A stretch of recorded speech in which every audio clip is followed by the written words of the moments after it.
د ابراهیم علیه السلام د الله تعالی د نوم سره ډیر زیات محبت و.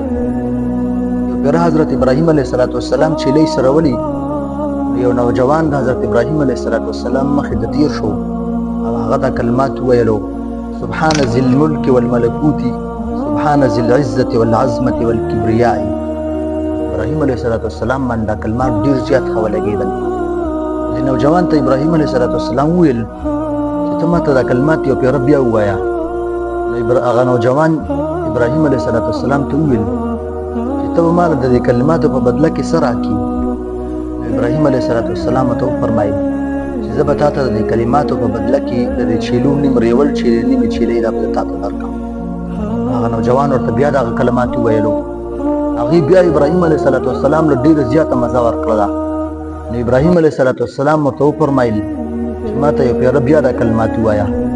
هغه نوجوان ورته